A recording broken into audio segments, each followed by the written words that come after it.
சிவன் பார்வதி கிட்ட நம்மளோட 2 புதல்வர்களும் அவங்களோட பெற்றவர்களை பரிசிக்க போறாங்கன்னு சொன்னார் இல்லையா, அதோட போன எபிசோட் முடிச்சிருந்தோம். இன்னைக்கு எபிசோட்ல விநாயகர் சோகமா உட்காந்துட்டு இருக்காரு. பக்கத்துல மோதகமும் சாப்பிடாம வச்சுட்டு இருக்கவும் இந்த இடத்துக்கு வர சிவன் பக்கத்துல மோதகம் அப்படியே சாப்பிடாம இருக்கிறத பார்த்துட்டு ரசிச்சுட்டே கேட்கிறாரு. ஏன்பா சோகமா இருக்க அப்படின்னு கேட்கிறாரு. அதுக்கு உங்களுக்கு தான் எல்லாமே தெரியுமேப்பா, நீங்க என்ன கேட்குறீங்களே, என்னோட சகோதரன் என் மேல கோவமா இருக்காரு அப்படின்னு சொல்லிட்டு இருக்கும் போதே அங்க முருகன் வந்து பார்வதி கிட்ட சொல்லிட்டு இருக்காரு, எனக்கு விநாயகர் மேல எந்த கோவமும் கிடையாது, அவன் பிறந்தது என்கிட்ட சொல்லலைங்கிறதா என்னோட வருத்தமே, ஒரு தடவை கூட என்னையே கைலாயத்துக்கு கூப்பிடல அப்படின்னு கேட்கிறார். அடுத்த காட்சியில இங்க சிவன் விநாயகர் கிட்ட சொல்லிட்டு இருக்காரு, கைலாயம் தன்னை மறந்துருச்சோன்னு அவன் வருத்தப்பட்டு இருக்கான். ஒருத்தனுக்கு வருத்தம் வந்துருச்சு அப்படின்னா கண்டிப்பா கோபமும் வந்துடும். அதனால உன்னோட சகோதரன் கிட்ட பேசுறப்போ இனிமே நீ கவனமா இருக்கணும் அப்படின்னு சொல்றாரு. அப்போ விநாயகர், சகோதரன் என் மேல கோபப்படுறதுக்கு எந்த நியாயமே இல்லையே, என்னோட அம்மா என்ன உருவாக்குனாங்க ஏன்னா அப்படின்னு சொல்லிட்டு இருக்கும் போதே பார்வதி முருகன் கிட்ட அந்த விளக்கத்தை சொல்லிட்டு இருக்காங்க. நீ கைலாயத்தை விட்டு போனதுக்கு அப்புறமேலு இந்த கனியும் தானமா கொடுத்ததுக்கு அப்புறம் எனக்குள்ள இருந்த தாய்மை வெளிப்பட்டுச்சு.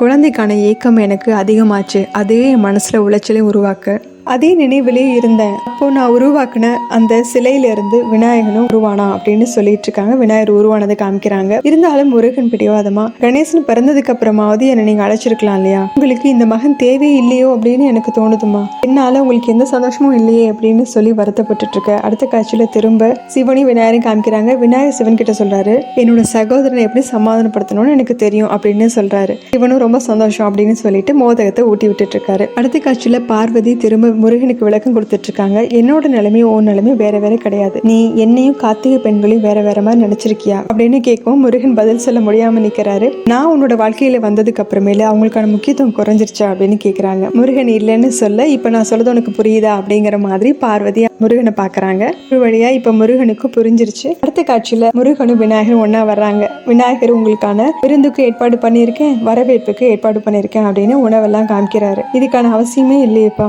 நீ என்னை மதிக்கிற நேசிக்கிற அப்படிங்கிறது எனக்கு நல்லா தெரியும் அப்படின்னு சொல்றாரு. அதுக்கு விநாயகர், நான் உங்களை விட சின்னவன், அதனாலதான் உங்களுக்கு இந்த விருந்தெல்லாம் ஏற்பாடு பண்ண வாங்க அப்படின்னு சொல்லி கூட்டிட்டு போறாரு. நம்ம பக்கம் இங்க வந்து விநாயகரை மூத்தவரா சொல்றோம், அவங்க வந்து அங்க அவரை இளையவரா சொல்றாங்க. அடுத்த காட்சியில விநாயகர் அவரை கூட்டு வந்து உட்கார வச்சு சாப்பிட சொல்ல முருகன் யோசிச்சுட்டு இருக்காரு. நந்தியும் சாப்பிடுங்க, இந்த உணவுல முழு முதல் கடவுளோட அன்பு நிறைஞ்சிருக்கு அப்படின்னு சொல்ல என்ன சொல்றாருங்கிற மாதிரி முருகன் பாக்குறாரு. அக்னி தேவனும் கணபதி உங்க மேல காட்டுற அன்பு மாதிரி இது வரைக்கும் யார்கிட்டயுமே காட்டினதில்லை அப்படின்னு சொல்லிட்டு இருக்காரு. இது எல்லாமே முருகனுக்கு ரொம்ப புதுசா இருக்கு. முருகனும் சாப்பிட ஆரம்பிக்கிறாரு. ஆனா இந்திரன் பேசாம இருக்காம, சாப்பிடுங்க முருகா, முழுமுதற் கடவுள் கொடுத்த உணவை நம்ம மறுக்க கூடாது, அதுவும் அவர் மகாதேவர் மகா காளியோட மகனாச்சே அப்படின்னு சொல்ல முருகனுக்கு கோபம் வருது. இதை விநாயகரும் கவனிச்சுட்டு தான் இருக்காரு. சிவன் பார்வதியும் அங்க இருந்து பார்த்துட்டு தான் இருக்காங்க. சிவன் சொல்றாரு, நான் அப்பவே சொன்னேன் இல்லையா, 2 பேர் நம்மளை பரிச்சுப்பாங்கன்னு சொன்னேன் இல்லையா, அதுக்கான நேரமும் நெருங்கிருச்சு அப்படிங்கிறாரு. ஆனா பார்வதி ரொம்ப தைரியமா சொல்றாங்க, விளைவு என்னவா இருந்தாலும் சரி, நாம அவங்களோட பெத்தவங்க, எதுவா இருந்தாலும் 2 பேருமே சேர்ந்தே அதை சமாளிக்கலாம் அப்படிங்கிறாங்க. சிவனும் சரி புரிஞ்சுக்கிட்டா அப்படிங்கிற மாதிரி ரொம்ப சந்தோஷமா பாக்குறாரு. ஆனா அடுத்த காட்சியில